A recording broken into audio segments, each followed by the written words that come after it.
నా పేరు సునంద కుమారి అండి. మాది పశ్చిమ గోదావరి జిల్లా భీమడోలు అనే ఊరు. నాకు ఫస్ట్లో ఇక్కడ రైట్ సైడ్ గొంతు దగ్గర కొంచెం పెయిన్ వస్తూ ఉండేదండి. ఆ తర్వాత దాన్ని ఒకసారి మామూలుగా ఈఎన్టీ డాక్టర్ దగ్గరికి వెళ్తే ఆయన అంటే సెలైవరీ గ్లాండ్స్లో కొద్దిగా స్టోన్స్ ఏదో ఫామ్ అయిందని ముందుగా గుర్తించారండి. సరే కొన్నాళ్ళు దానికి ట్రీట్మెంట్ వాడిన తర్వాత ఇంకో డాక్టర్ గారు మా ఊర్లో డాక్టర్ నాగేశ్వరరావు గారని ఆయన దాన్ని ఐడెంటిఫై చేసి ఇక్కడ సర్జరీ చేయడం జరిగింది సార్. ఏలూరులోనే సర్జరీ అయిందండి.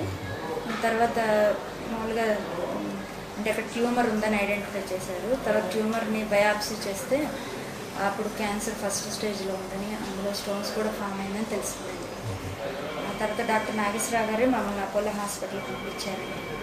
మేము ఇక్కడికి వచ్చిన తర్వాత అంటే క్యాన్సర్ అని తెలియగానే మేము ఫస్ట్లో చాలా భయపడ్డామండి. క్యాన్సర్ అంటే కొంచెం ఎట్లయినా అంటే భయంకరమైన వ్యాధి కదా, ఇంకా మన లైఫ్ ఏమవుతుందో ఏంటోనని నేను చాలా ఫీల్ అయ్యాను. అప్పుడు నాకు 28 years మాత్రమే. అప్పుడు 2 పిల్లలు, చిన్న పిల్లలు. అప్పుడు నేను చాలా భయపడిన తర్వాత ఇక్కడికి వచ్చిన తర్వాత అపోలో హాస్పిటల్కి వచ్చిన తర్వాత డాక్టర్ విజయానంద రెడ్డి గారు మా ట్రీట్మెంట్ చేస్తారు. ఆ డాక్టర్ గారు ప్రతిరోజు ఎంతో ధైర్యం చెప్పేవారు.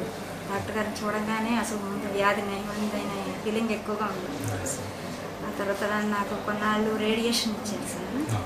రేడియేషన్ ఇచ్చిన తర్వాత కొన్నాళ్ళు ఇక్కడ మచ్చలాగా పడింది. తర్వాత క్రమంగా అది కూడా పోయిందండి. ఆ తర్వాత మేము ఎవ్రీ 3 monthsకి 4 monthsకి తర్వాత 6 monthsకి ఎప్పుడు చెకప్కి అది వస్తూ ఉండేవాళ్ళం. డాక్టర్ గారు ఎప్పటికప్పుడు టెస్ట్ చేసి బలానికి మందులు ఇస్తూ ఉండేవారు. అంటే ఇప్పుడు ఇది జరిగింది 2000 yearలో అండి. ఇప్పుడు మేము ప్రతిసారి కూడా డాక్టర్ గారు చెప్పినట్టుగానే మేము వస్తున్నాను, చెకప్కి అది రావడం జరిగింది. ఇప్పుడు ప్రస్తుతం మాకు ఏం లేదు సార్, పూర్వం ఎట్లా ఉన్నానో ఇప్పుడు అట్లాగే ఉన్నాను.